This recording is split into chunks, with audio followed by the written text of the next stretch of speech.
Jemi sërish së bashku për një sër zhvillimesh, në fakt jo pak të rëndësishme. Unë do t'jeme dy të ftuar cilë në bashkohen në fakt online, është mentor Kikiara dhe Rezart Kthupi. Ju përshëndes, faleminderit.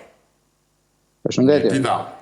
Më lejoni me që se trajtuam pak të çështjen e bankave dhe klonimit të kartave që kanë sjellë një reagim qytetar. Kthupi si jurist, tani me këtë e dua një opinion tuaj, se siç duket rritet numri atyre që kanë këtë shqetësim dhe ka të bëjë drejt për drejtë me qytetarët. Çfarë do të thotë kjo në një vend vogël si ky i yni, që 500.000 diku, 750 diku tjetër mund të merren nga karta si pasojë këtyre klonimeve? Aida e mirë ashtu të saksojmë se si ka ndodhur procesi. Se ka dy fenomene. Një proces është procesi ndodhur jashtë bankës dhe një proces tjetër është procesi që ndodhur jashtë brenda bankës. Në rastet se cënohen elementet e sigurisë bankës, çështja është shqetësuese se tregon që banka është vulnerabël, është e dëmtueshme nga ndërhyrjet e jashtme, sistemet e saj sigurisë kanë çeduar dhe kjo përbën vërtet shqetësim për qytetarët. Në rastin konkret besoj të paktën nga dhënat që kanë qarkulluar në media që bëhet fjalë për një klonim nga jashtë kartave, që do të thotë në ato që janë pikat e shpërndarjeve të parave, bankomatët vendosin pajisje të tilla që klonojnë kartat e kreditit. Në këtë rast është qytetari që duhet të jetë pak më i vëmendshëm, pavarësisht se ky fakt nuk përjashton dhe përgjegjësinë e bankës. Por kjo nuk cënon integritetin e sistemit të bankës në vetvete. Do të thotë është një veprim që ndodh në botën e huaj ndodh rëndom, kur më thënë të këta keqbërësit që merren në klonime kartave kredit përpiqen të bëjnë veprime të tilla, nuk është një teori e panjohur apo një proces i panjohur, thjesht do duhet që të paktën nga jashtë, sepse ky është proces që ndodh realisht jashtë bankomatit, është futet një pajisje që pajisje klonuese, dhe në këtë rast në fjalë ana e mirë është që sistemi bankar ose banka me vetë nuk ka probleme. Pjesa tjetër është pastaj që duhet gjetur mënyra se si jo vetëm të gjenden fajtorët dhe keqbërësit, por të gjendet edhe një mënyrë pastaj se si të kompensohen shtetasit. Qartë. Kikia, çfarë është kjo për familjet shqiptare? Tani në kushtet kur futja e shërbimeve elektronike në çdo dimension të jetës, aq sa krijon lehtësira, aq edhe rrit rrezikët më dha për të qenë të ekspozuar ndaj gjithçkaje dhe puna e piratëve, e mjeshtrave të klonimit jo thjesht të kartave por edhe dokumentave të tjera që bartin të dhëna në sisteme, padyshim që ecin paralelisht me sfidën e përmirësimit dhe të ruajtjes së këtyre të dhënave. Kemi hasur edhe më herët para pak muajsh në Bullgari, ishte një lajm që dëshmonte një masivitet të një grupi hakerash që arrinin të futeshin në të dhënat bankare të qytetarëve, duke klonuar kartat dhe duke i përdorur ato në mënyrë krejt normale në bankomate. Janë gjëra që nuk i shmang dot. Jam në të njëjtën linjë me Rezartin për të ndarë në një farë mënyre përgjegjësinë e bankës këtu dhe autorsinë e krimit, me të cilin thjesht do duhet të ndeshen strukturat specializuara të shtetit, por në momentin kur banka vetë dëshmon porozitet duke krijuar apo lënë hapësira për interferime të këtij lloji krimi, kjo e bën sistemin vulnerabël, e bën të pasigurt. Dhe këtu pastaj është tjetër histori, por duke qenë se sistemi bankar është absolutisht shumë i ndjeshëm dhe nëse bie sistemi bankar, bie shteti në tërësi brenda 24 orësh, përveç se duhet të tregojmë të kujdesshëm, edhe vetë institucionet që merren me gjërmimin dhe hetimin e këtij lloji krimi duhet të tregohen të kujdesshëm për të kërkuar nga bankat që të jenë alert në këtë drejtim dhe të investojnë në kushtet dhe mjetet e sigurisë. Është padyshim treguesi më i rëndësishëm për një njeri që përse do shkoj të depozitoj parat apo përse do ta kem llogarinë në bankën X kur dihet që tashmë koeficientet e fitimit nga interesat janë plus minus aty janë të gjitha bankat, diferenca në vend cilësia e shërbimit dhe kushtet e sigurisë. Dhe bankat patjetër që duhet të jenë më të përgjegjshme në këtë drejtim, sepse një alarm i vogël trondit së pari besueshmërinë e një banke të caktuar dhe besueshmëria përkthehet në klient pastaj. Do të shndroj pak tek këto çështjet që lidhen me qytetarët, por duke prekur çështjet të mjedisit dhe shirat e fundit kanë shkaktuar përmbytje në të gjithë Shqipërinë që kanë dhe ato një faturë. Sigurisht që ekspertët me cilët ne kemi komunikuar ndahen tek ajo që është një lënje në mos menaxhim, madje dhe me përgjigje se duhet të përballen me sistemin e drejtësisë në nivel kryesisht lokal, dhe në atë që thuhet rëndom që natyrës nuk kemi se çfarë t'i bëjmë. Çfarë na shkaktuan këto shirat e fundit, Kikia, sipas jush? Kush është raporti ynë me paran që duhet të hidhet në kuadër menaxhimit pushtetit vendor, me mjedisin, sepse pa diskutim që ne kemi disa fenomene që për mua shkojnë edhe tek probleme që kanë të bëjnë me afatgjat, se kjo që i pastruan apo si pastruan kanalet, i ndezën apo si ndezën në hidrovorët në Durrës, që pa diskutim duhet ketë edhe kjo përgjegjes. Çfarë na ndodhi? Në qesh këthupi, po vetëm pak me qenë se e nisa me Kikian. Shiko, së pari herë duhet të kuptojmë një gjë.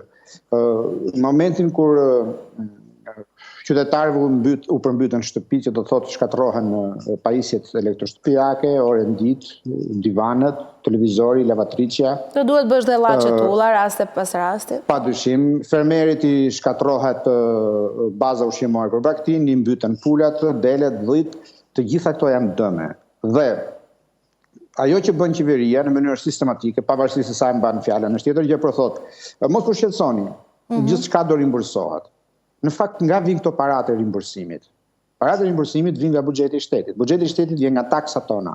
Dhe ne paguajmë taksa që çdo vit, për të mos thënë disa herë në vit, të rimbursojmë dëme që nuk kanë asnjë lloj produktiviteti. Këto taksa do duhet përdoren për të investuar në infrastrukturë, në arsim, në shëndetësi dhe ndërto edhe në infrastrukturë mbrojtëse kundër përmbytjeve. Dëgjova para pak ditësh një specialist të ekonomisë që fliste për disa qindra miliona euro dëme të shkaktuara brenda një dekade vetëm nga fatura e përmbytjeve. Po sikur këto para të ishin investuar për të ndërtuar kanale, hidrovore të reja, ordinatura më të mira, do kishin shpëtuar nga përmbytjet dhe nuk do vazhdonin të paguanin fatura çdo vit apo disa herë në një vit.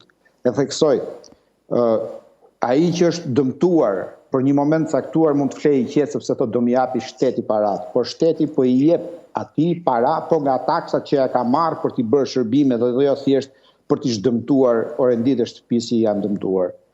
Kështu që duhet t'i jepet fund historisë të krenuarit me rimbursimin, pavarësisht nëse ky arrihet të bëhet 100% apo jo. Çfarë duhet të ndodhë?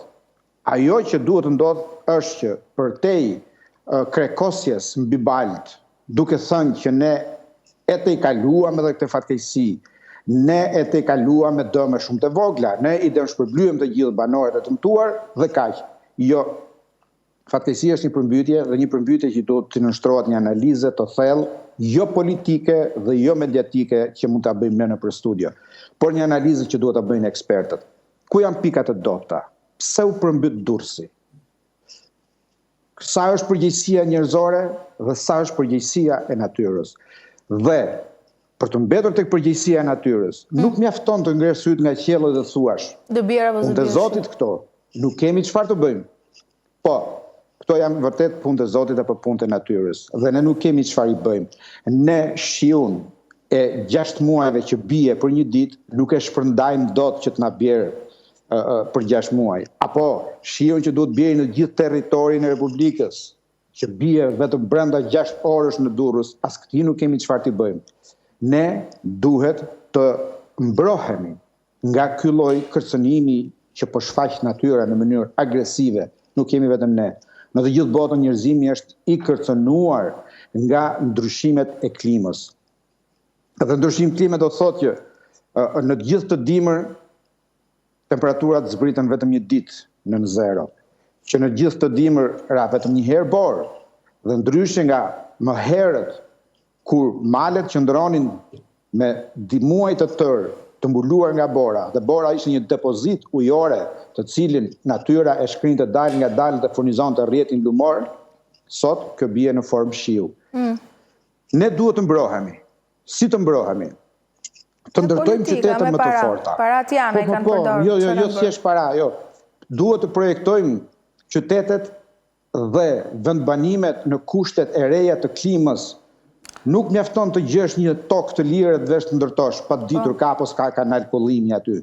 Nuk mjafton që në qytete planin e territorit ta bëjnë ndërtuesit, të cilët bëjnë 10 shtëpi bashk, i shemin dhe ngre një kull 50 katëshe, pa ditur ka apo s'ka kanal kollimi aty që të përballoj të lloj kapacitetesh. Ku janë zonat më të rrezikuara? Ku janë pikat më të ulta? Çfarë duhet bërë? Duhet të ndërtojmë qytetet më të forta. Duhet të ndërtojmë sisteme kanalizimesh që të përballojnë prurje ujë që janë në këto kushtet e reja të klimës. Duhet të ndërtojmë argjinatura më të forta, të ringrem ato që janë, të ndërtojmë të reja. Duhet të ngrem sisteme të reja kanalizimesh për të mbrojtur qytetet. Çfarë ka Vlora? Vlora një qytet që është në projekt det, me lartësi 7 metra mbi nivelin e detit të përmbytet në mënyrë sistematike nga ujë dhe balta. Pse? Se s'ka sistem kanalizimesh. Atëherë, hajde të investohet një herë e mirë për të ngritur një sistem kanalizimesh që të përballojë këto. Nuk mjafton pra që pas përmbytjes të dalë në televizor ministrat, kryeministri, deputetët, kryetarit bashkisë dhe thotë, ja hodhëm, e shpëlam baltën dhe kësaj rate. Jo, do duhet që specialistët, dhe jo të specialistët që e bëjnë diplomën në internet, të specialistët, inxhinierët hidro, të ulen dhe të qartësojnë ku janë pikat e dopta, çfarë duhet investohet dhe si duhet investohet. Hartohen projekte që të fillojnë sot, e të mbarojnë edhe mas 20 vjetësh, por projekte që të fillojnë dhe t'jena fatgjata. Kubim, çfarë ishte kjo përmbytje? Po, do doja ta nisi nga Durrësi një herë, se Durrësi kemi prokurorisë e çuan pra në prokurori, si çështje, u çuditëm kur thamë që hidrovorët se dëgjoni informacione janë aty u vunë su vunë punë, kanalet spunojnë, si janë pastruar. Durrësi është qyteti i dytë pas Tiranës, për nga gjithë rëndësia që ka më i madhi. Çfarë ndodhi? Problemi është pak më i hershëm se kaq. Duhet ndarë në disa pjesë. Pjesa e parë e problemit është çka kemi bërë këto 35 vite, që do të thotë kemi ndërtuar ku të mundim, si të mundim, dhe pa marrë parasysh asnjë nga këto që janë nevojat që ka zhvillimi i qytetit. Dhe kur flasim zhvillimi i qytetit, flasim dhe mundësia për ta ruajtur qytetin nga ngjarje të tilla natyrore. E dyta që është e rëndë në rastin e Durrësit është që nuk kishte ndonjë nivel të jashtëzakonshëm shiu. Po të marrësh statistikat e rresheve, bëj fjalë për diku ndërmjet 44 dhe 60 mm shim 24 orë, që nuk është sasi e jashtëzakonshme, dhe kjo është arsyeja pastaj pse duhet dalim kjo përgjegjësia njerëzore. Përpos disa katrahurës 35 vjeçare që ne kemi ndërtuar në raport me mënyrën se ku i pozicionojmë banesat, se çfarë sisteme shkollimi krijojmë, se çfarë sisteme kanalizimi krijojmë, na lindë një problem tjetër tani që gjitha këto fonde që duhet shpenzoheshin për ndërtimin e hidrovore, për ndërtimin për pastrimin e kanalizimit, për ndërtimin e kanaleve kulluese, kanaleve larguese të ujrave, thënë gjithë këto fondet nuk shpenzohen, ose më saktë, dhe kur shpenzohen, thënë ato që bëhen nuk janë në raport me ato që duhet ishin. Ka një shembull shumë interesant Durrësi që është unë vazhdoj të theksoj gjithmonë. Mbrapa Pallatit Kulturës në Durrës është një grop arkeologjike. Është një grop e cila është të paktën 2 metra, 2 metra e gjysmë në nivelin e rrugës që ka për Brisaj. Dhe ajo gropa, që është tregu i mishit dikur në kohën e romakëve, dhe nuk përmbytet kur, nuk mbushet kur me ujë.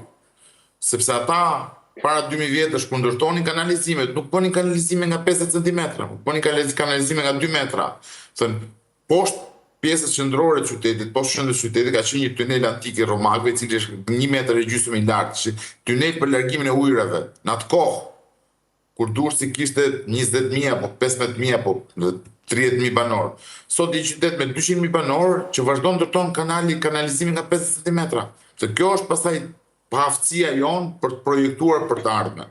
Ka studimet pafundme të organizatave ndërkombëtare, të cilat kanë studiuar kush do të jetë impakti i ndryshimeve klimatike në Shqipëri. Dhe të gjitha ato janë parashikuara. Dhe ne sot duhet të kthehemi dhe të themi zotëri dashur, do të marrim masa që të ndërtojmë sisteme kullimi, të cilat do të na mbrojnë në 30 vitet e ardhshme, pavarësisht faktit nëse qyteti do të zhvillohet apo jo. Sepse ne vazhdojmë zhvillojmë qytetet, vazhdojmë rrisim, vazhdojmë ngrejmë kulla dhe gradaçela, por ndërkohë sistemi i ujitjes është i njëjti, sistemi i furnizimit të ujit është i njëjti, sistemi i ndriçimit është i njëjti, që do të thotë nuk marrim asnjë nga ato masa për të përmirësuar në nivel infrastrukturor atë që është jeta e qytetit. Dhe pastaj gjendemi përpallë këtyre gjërave që janë një konglomerati i faktorëve të ndryshëm, duke filluar që nga neglizhenca njerëzore, që nga vjedhja, nga korrupsioni, dhe pastaj ke fakti që Zoti një ditë do të t'jap një kovë me shi kokës. Ky është përfundimi. Nëse ne nuk marrim masa që fillojmë të rregullojmë këto gjëra, po të rregullojmë në mënyrë sistematike, që do të thotë mos çojmë të bëjmë në versionin shqiptar, hajde të bëjmë aksion për pastrimin e kësaj. Do të jemi vetëm një vend në botë kur gjitha gjërat bëhen me aksion. Do të rregullosh një gjë, hajde bëjmë një aksion. Mbaron aksioni, pastaj gjëja kthehet aty ku ishte. Që do të thotë, nëse duam vërtet fillojmë. Po, e kuptoj këtë ndërhyrje në themel që thoni ju. Po, ideja është ne i dëgjuam këtë akuza që jo s'punonin hidrovorët, jo kanalet nuk pastrohen, ju thoni së është çështje kanalesh, është çështje që pse po kuptoj. Është edhe çështje kanalesh. Të ki parasysh një gjë. Në momentin që ti mbyll kanalet e kullimit të ujrave të larta nga kodrat, këto ujra nuk kanë ku të shkojnë, do derdhen në qytet. Dhe kur derdhen në qytet dhe nuk kanë kanale vet nga ku të zbrazen, sepse ti portin hidrovorin që kishe e prishe që të bëje portin e Kastratit, të gjëra do ndodhin. Kur ti deformon infrastrukturën e qytetit për t'i dhënë hapësirë oligarkut radhës, ky është përfundimi. Dhe këtu, për te gjithë gabimeve që ne kemi bërë në 35 vjet, përgjegjësia është, në rastin e fundit durrës përgjegjësia është tepësisht njerëzore. Dhe këtu këta njerëz do të shkojnë dhe të bëjnë përgjegjësi përpara organeve të drejtësisë. Por kjo nuk na zgjidh problemin, sepse përgjegjësia njerëzore dhe mund ta anashkalojmë një moment caktuar dhe ta zgjidhim atë që është ndërhyrja jone më njerëzshme. Por kjo nuk do ta zgjidh problemin afatgjat. Dhe këtu problemi nuk po shtrohet më se u përmbyt sot Durrësi, por problemi po shtrohet që do përmbytet prapë në rastin më të parë kur do të ketë shi, do të përmbytet prapë në rastin e dytë kur do të ketë shi, sepse nuk mjafton më infrastruktura që ne kemi. Tani, se e dëgjoj jo vetëm nga ju, po mund të jesh i katërti ose i pesti gjatë atyre ditëve që thua që kjo u prish për t'ia dhënë oligarëve, për t'ia dhënë Kastratit. Çfarë ka ndodhur konkretisht aty? Se duket sikur e kalojmë kështu, sikur e dim si çështje, po jo gjithë jetojnë në Durrës. Projekti hidrovorit vjetër është një projekt i cili është bërë që në kohën që është bërë tharja e Knetës dhe kishte për qëllim që ajo pjesë e Knetës që u tha dhe u kthyen tokë bujqësore të mbajë gjithmonë e kulluar në mënyrë që populli shqiptar të fitonte aq produkt bujqësor sa prodhoi nga ajo zonë në atë kohë. Dhe zona e Knetës është gjithmonë në nivelin e detit. Që do të thotë nëse hidrovori nuk punon në mënyrë konstante, ajo zonë do të përmbytet. Tani hidrovori u devijua projekti fillestar, dhe ka qenë projekt i studiuar goxha mirë, sepse për fatin ton të mirë në kohën e larg qoftit, të paktën këto projekte të bëheshin të mira se kishin frikë njerëzit se i varnin litar. Kështu që kur bënin një projekt infrastrukturor i bënin të mira. Dhe projekti hidrovorit është një projekt që fillon që nga koha italianëve dhe u përmirësua, pastaj u bën kanalet, kanali kullues i Kodrave është projekt i kohës i viteve 30. Të aq i vjetër është. Erdhën këta zotërit në Durrës në 2020 dhe menduan që duhet ta mbyllin se nuk i vlen më askujt. Dhe kjo solli pastaj ky spostimi nevojën për prodhimin e hidrovorit të ri në mënyrë që të mbyllë hidrovori i vjetër dhe ajo zona në cilën derdheshin ujrat të bëhej porti aktual i koncesionarit Kastratit. Kjo është ajo që ka ndodhur. U devijua infrastruktura kulluese e qytetit për të bërë hapësirë për një port të ri. E kuptoj. Që ta themi kështu në tema praktike. Dhe pastaj ndërmjet dy porteve është krijuar një hapësirë e vogël që është bërë hidrovori i ri, i cili pastaj nuk arrin të përmbush to kërkesat minimale që ne kemi që mos mbytemi me 40 mm shi. Është e vërtetë që në Durrës ka një revolt, një shqetësim të madh qytetar ndaj institucioneve atje pas kësaj që ndodhi këto ditë të fundit, sikur se thuhet? Është hera e tretë brenda vitit që përmbytet qyteti. Dhe nuk bën sens. Dhe ja vëm dorës njerëzore. Dhe nuk bën sens as për kaq pak shi sara. Unë nuk besoj që ka qytetarë që nuk do të ishte mirë kuptues, se do të kishte rënë 24 orë ushqimeve dhe normalisht aq janë kapacitetet që kemi ndërtuar. Por në 3 orë shi, ti të arrish të përfundim, pastaj hajde, nuk di çfarë të shkulesh përpara nga koka. Se ky është problemi.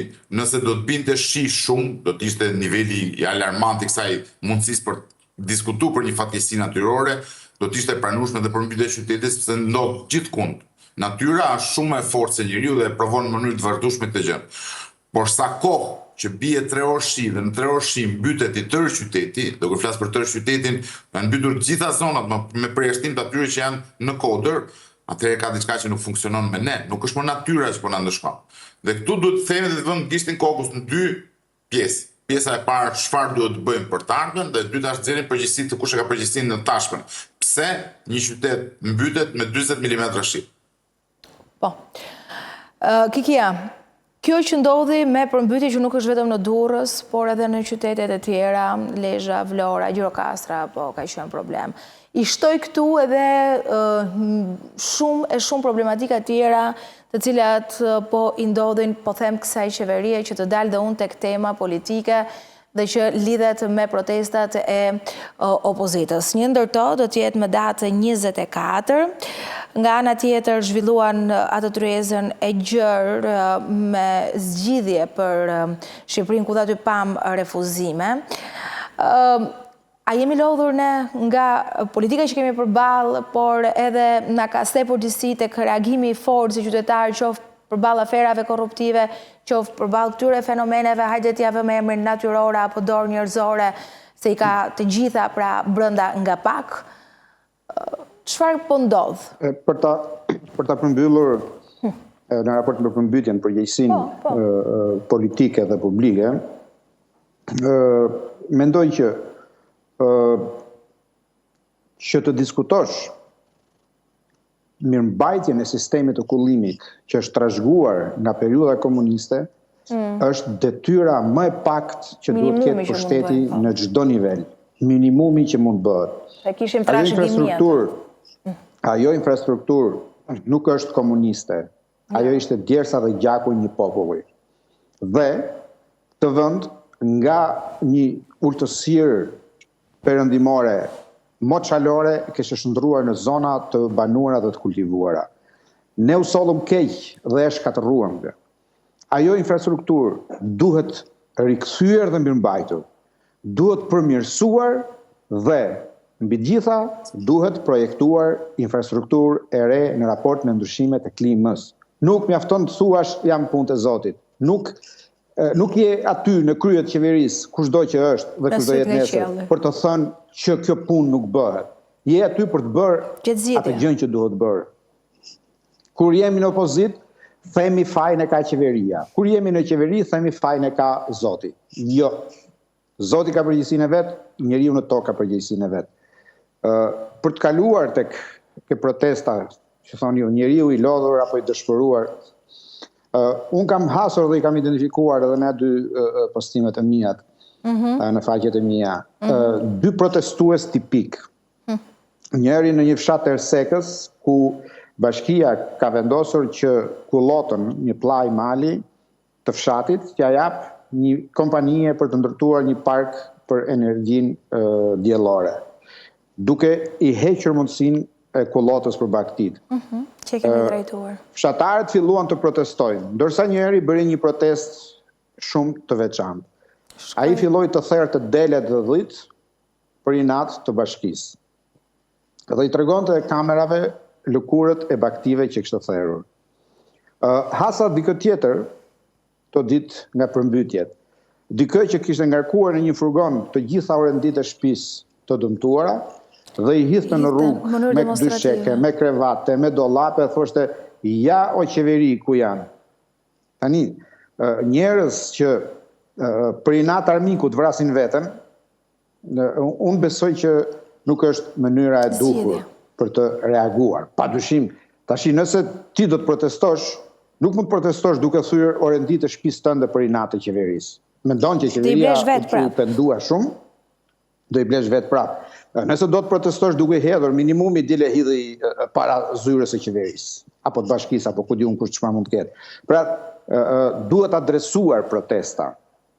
Por, në Shqipëri, unë besoj që gjithkush mund të konstatoj me lehtësi gërryerjen apo reduktimin e jashtëzakonshëm të numrit qytetarëve që janë të gatshëm për të reaguar. Ka 1000 arsye tani sepse është arritur në këtë pikë. Është reduktuar numri i popullsisë, ka ikur pjesa vitale e shoqërisë dhe gjysma e popullsisë në këtë vend janë pensionistë.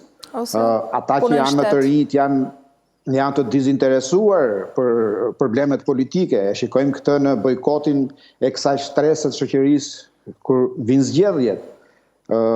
Mungesa e besimit, mungesa e një alternative të besueshme për ta parë si simbol të frymëzimit për të rrëzuar një qeveri.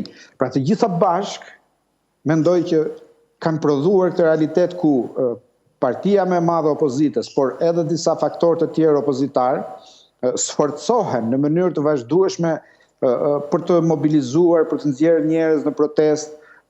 Kemi një protestë që është paralajmëruar në datën 17 nga Shqipëria, Lëvizja Shqipëria bëhet, pas një rezistence prej një muaji e gjysmë afërsisht në bulevard, pastaj 24 Partia Demokratike, një protestë kombëtare, por e gjitha kjo është pak, shumë pak, për të përmbushur atë objektivin e tyre politik, sepse të gjitha partitë opozitare ka një objektiv, largimin e qeverisë. Njëra që është konsistente, ajo Shqipëria bëhet, është një protest rreth një muaj e gjysmë, 40 ditë sa ka shkuar, 10 vetë që qëndrojnë para zyres së kryeministrit, një protest tjetër që mblidhet një herë në muaj që ka më shumë njerëz, por që organizohet vetëm 2 orë. Nuk ka ndodhur dhe nuk do... Foltoria është një gjë krejtësisht simbolike. Nuk ka ndodhur dhe nuk do ndodh askund që qeveri, pavarësisht arsyeve, pavarësisht motivit, nuk do bien kurrë me presion të tillë qytetar. Përderisa është hequr dorë nga ideja që qeveria e socialistëve zvendësohet me zgjedhje, por zvendësohet apo bie vetëm me protestë, atëherë duhet kuptohet që nuk mund të jenë këto protesta që të ushtrojnë presionin e mjaftueshëm mbi qeverinë që të dorëzohet. Do duhet një presion masiv dhe i vazhdueshëm që një qeveri t'i nënshtrohet kësaj, sepse në fund po flasim për forcë tash, jo në kuptimin e dhunës, për forca që mbështetet tek numrat. Numrat janë frymë pastaj janë. Numrat janë frymë, pra qeveria duhet kuptojë që ka popullin kundër. Kjo është e gjitha. Do të shkoj 30 sekonda me reklama dhe rikthehem këthupi me ty për këtë çështje, por jo vetëm. Përsërisht, këthupi beson se data 24 kur Partia Demokratike pas Tryezës, nuk e di nëse ishe pjesë ose jo, që zgjodhe të bësh, besoj ke pat një ftesë, jo, nuk e qenë. Asnjëra tjetra. Dakor, arsyeja apo nuk ka rëndësi të themi tani? Jo, se kur i kam pyetur një pjesë, kanë thënë nuk shkojmë Sali Berisha, nuk di se çfarë mendon ti, po. Jo, e para punës nuk ishin ftesë, e dyta punës nuk do kisha shkuar në gjithë rastet. Nuk ishit ftesë ju? Një. Dhe e dyta nuk do kisha shkuar në çdo rast. E kuptova. Sepse që një Tryezë e gjerë me gjithë përfshirje dhe të paktën sa ju keni dhënë. Kjo është propaganda, është Tryezë e gjerë gjithë përfshirje, se realiteti është një Tryezë vasalitetin dhe Sali Berishës për të përfres Sali Berishës, kaq. E kuptova, si e ke pa. Shumë e thjeshtë historia. Në sa që Sali Berisha do të demonstroj forcën që ai është lideri i opozitës, që gjithë opozita e bashkuar i bindet atij, organizon nga këto Tryezat që nuk kanë produkt politik. Një Tryezë që nuk ka produkt, është një Tryezë që nuk ka vetëm fasadë. Sa kohë që ajo Tryeza nuk është që kishte një produkt, pati vetëm fasadë. E kuptova. Është Tryezë vasaliteti, nuk është Tryezë politike. Që do thotë, këthupitis do t'jesh pjesa se protestës së datës 24? Jo, këtë ka një arsye shumë thjeshtë, e para punës është një protestë politike, nuk është protestë qytetare. Mund të shkojnë në çdo protestë është protestë qytetare, por që nuk organizohet nga parti politike.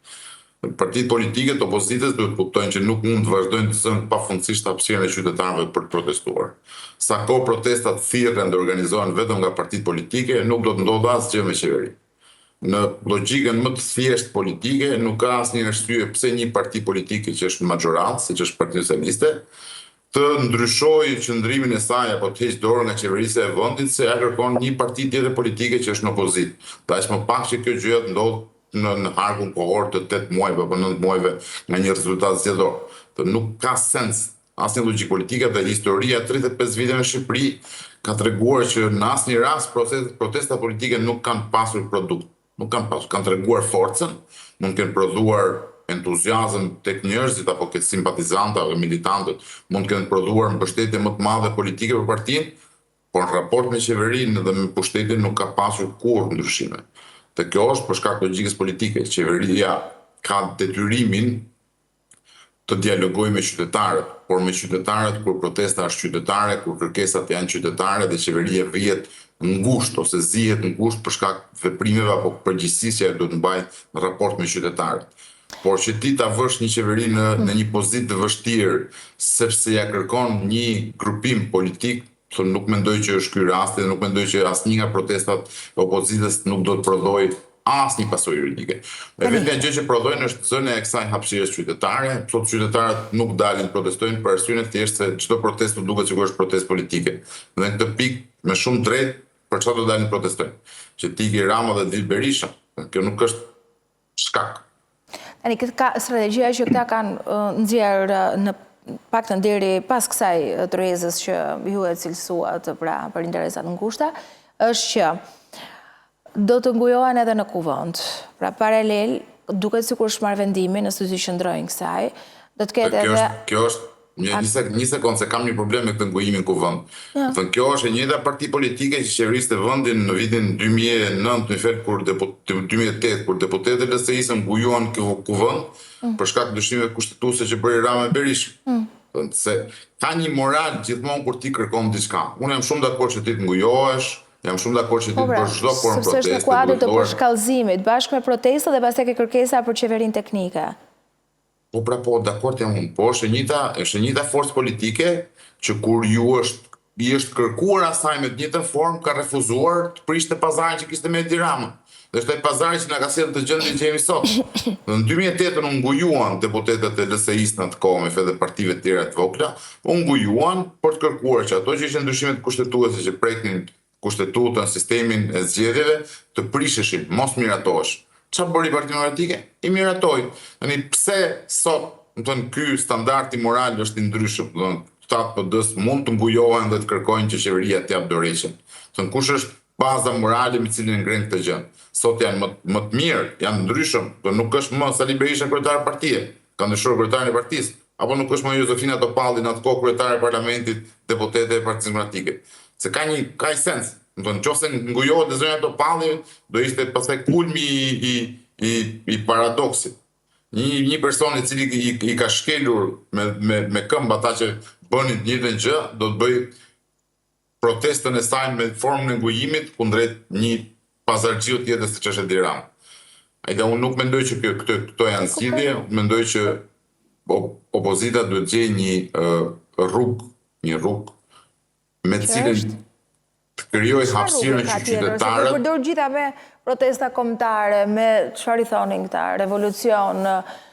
Janë gjitha mjete cilat vënë lëvizje simpatizantë militantët. Kush është mjeti që e maksimizon opozitën sot këthupi? Ma thua ndosht shkurt? Kurdo? Në fakt se nuk dëgjoj. Kush është mjeti që mund përdor opozita sot? Largoj Berishën? Po jo, mos s'ka lidhje me largimin e Berishës. Po çfarë duhet bëj? Si e shikon? Përballë këtij zullumi të madh që ka përballë. Duhet filloj nga rishpikja e vetes. Okej.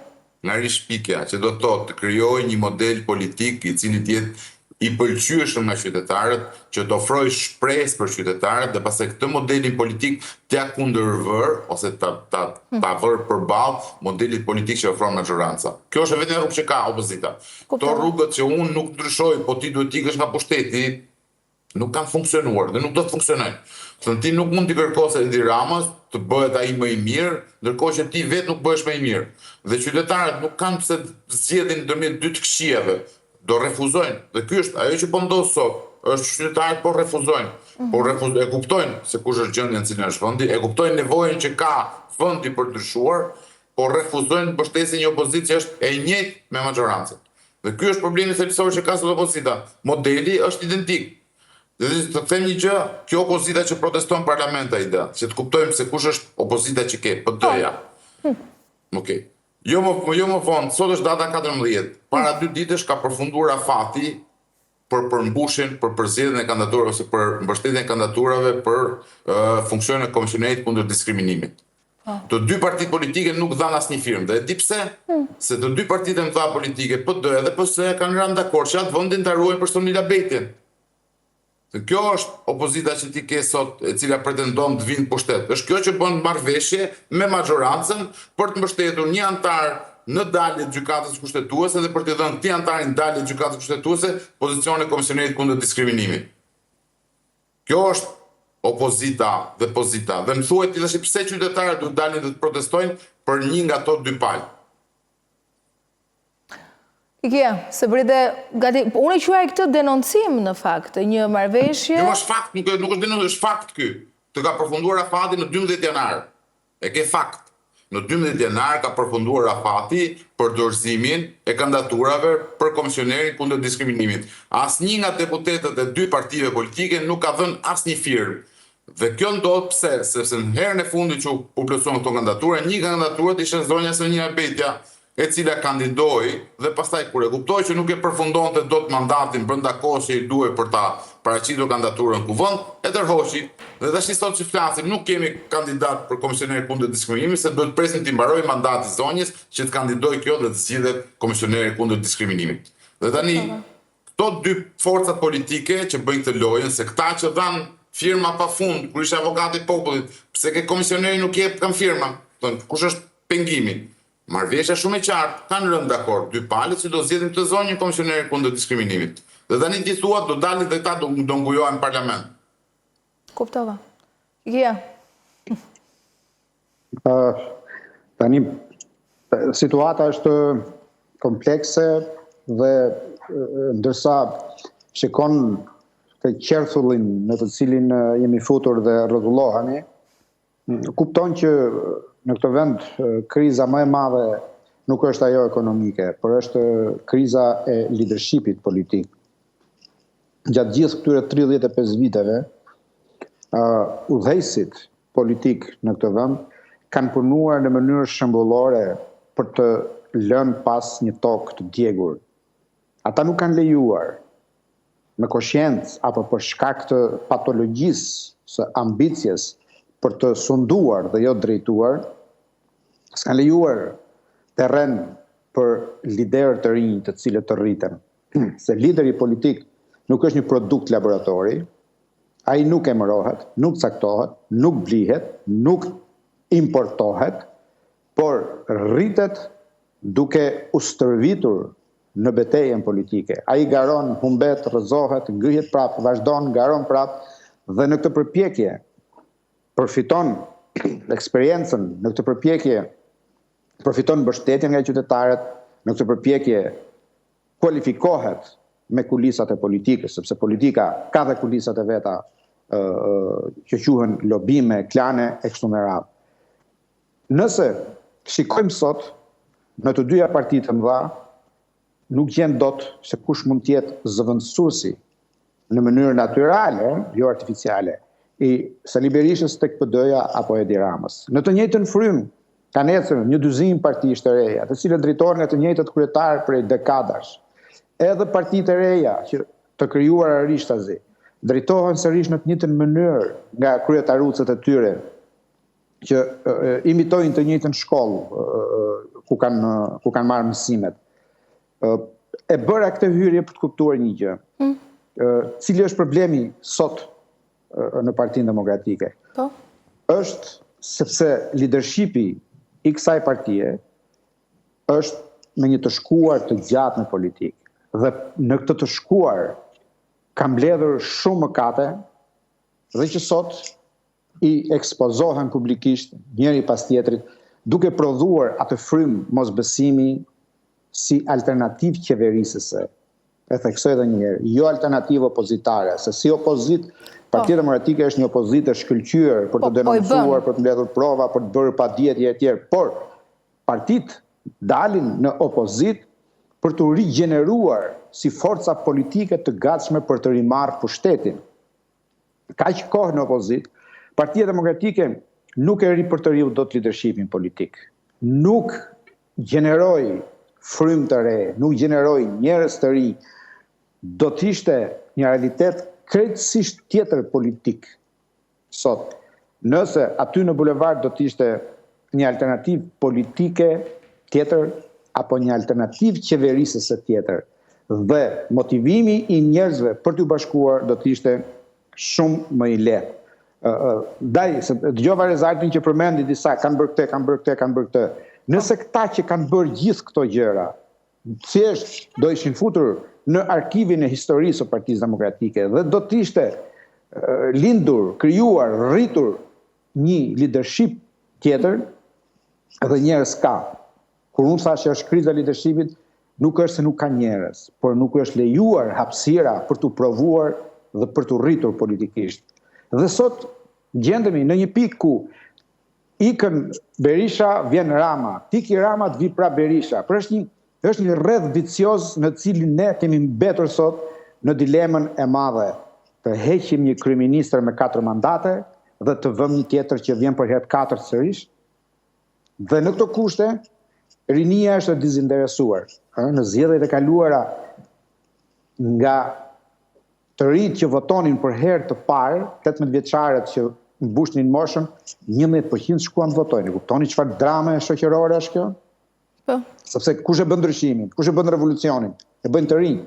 Kush po e çon Iranin në flak sot, po e çojnë të rinj, duke çojnë pensionistët, të cilët me 50.000 lekë shpërblim një javë para zgjedhjeve, mbarojnë punë, shkojnë votojnë partinë që është në pushtet.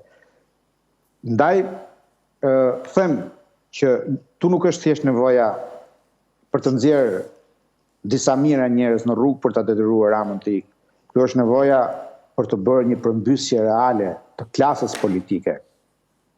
Sepse kjo parti që është në opozit dhe që pretendon të vinë në pushtet sot, kur ishte në pushtet, ka bërë jo në këto përmasa, por ka bërë të njëjtat gjëra me PPP-t, me oligarkinë ekonomiko-politike.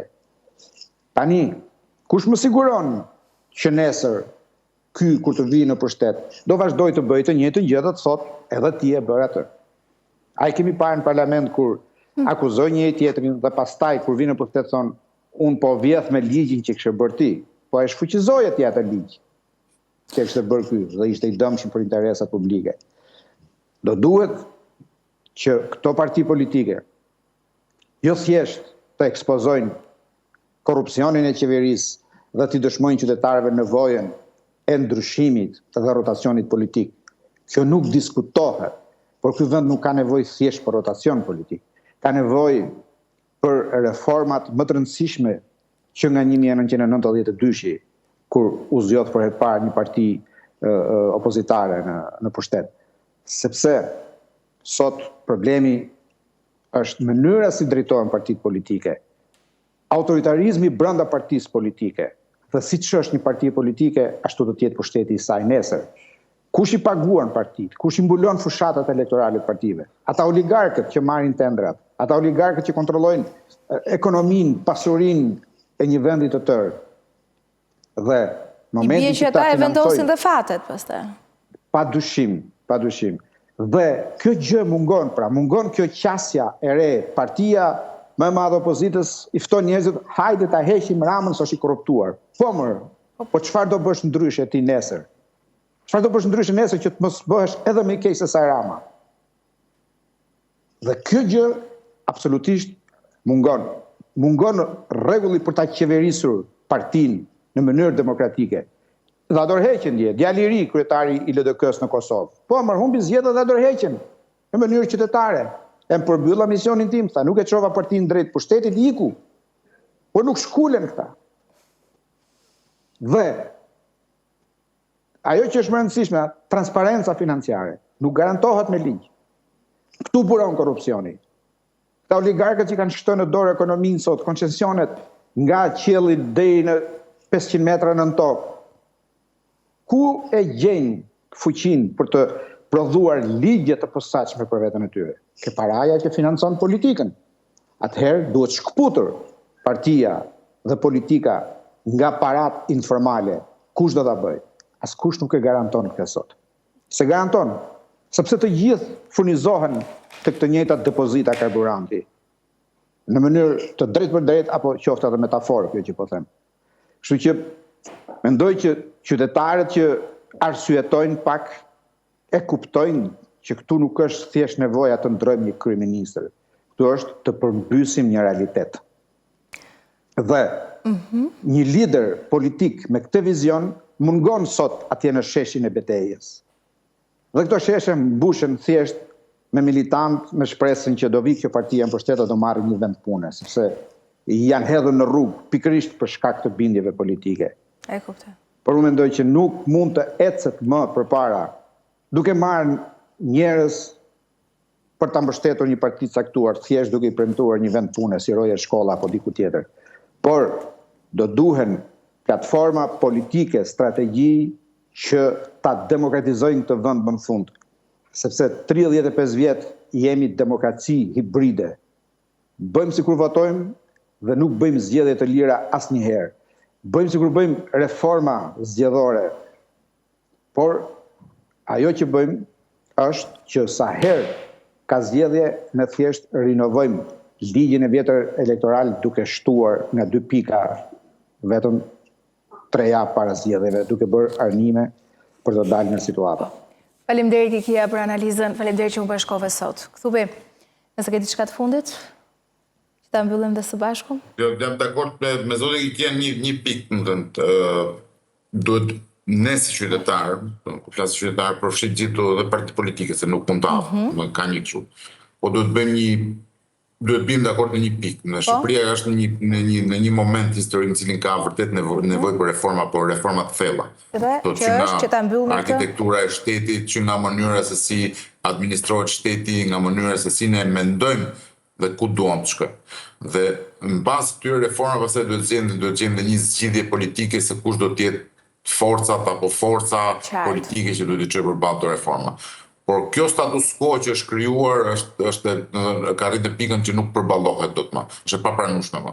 Duhet të ndryshojë, por duhet kemi dhe një ide se ku duam të shkojmë. Do nuk mund thjesht ndryshojmë për hir të ndryshimit, se kjo nuk do ishte zgjidhje bes. Jo, nuk funksionon ndoshta. Faleminderit Kthupi. Të përshëndes. Të përshëndes. Faleminderit që ishë në ndoqët. Nesër, si zakonisht, jemi sërish së bashku këtu në orën 10.